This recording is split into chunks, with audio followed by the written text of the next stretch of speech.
Hi friends, నేను మీ mister Vereddy. So nominations day episode అయితే చేయలేదు, ఎందుకంటే పెద్ద కంటెంట్ ఏం లేదు కాబట్టి. సో మనకే కాదు, బిగ్ బాస్కి కూడా చిరాకు వేసేసి ఫైనల్గా అయితే అందరినీ నామినేట్ చేశాడు.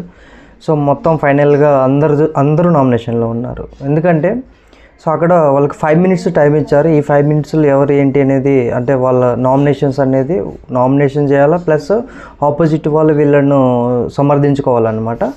సో అక్కడైతే అందరు సేఫ్ గేమ్ ఆడుతున్నారు అనేసి బిగ్ బాస్ కూడా చిరాకు వేసేసి అందరినీ నామినేషన్లో అయితే పెట్టేశాడు. తర్వాత ఇమ్మాన్యుయల్ కెప్టెన్గా ఉన్నాడు కదా, ఇమ్మాన్యుయల్ కెప్టెన్సీ సంబంధించిన ఇమ్యూనిటీ కూడా తీసేసిన తర్వాత ఇది మిగతా వీళ్ళందరికీ ఆప్షన్ ఇచ్చారనమాట. సో ఈ ఆప్షన్ ఇచ్చిన తర్వాత కూడా వీళ్ళు సేఫ్గా ఇమ్మాన్యుయల్కు నామినేషన్లోకి తీసుకురాకుండా డైరెక్ట్గా తనకి ఇమ్యూనిటీ ఇచ్చిన విధానం ఏదైతే ఉండిందో అదేంటంటే తనుజ్ అయితే స్ట్రాటజీగా పడింది, తను నామినేషన్లోకి రాకూడదు అనేసి, ఇవన్నీ చూసుకోవాలి ఎలా ఉంటుందనేసి. సో నామినేషన్స్ అయితే పరమ చెత్తగా అనిపించింది. అందుకే నేను వీడియో చేయకుండా ఒక షార్ట్ అయితే రిలీజ్ చేస్తున్నాను.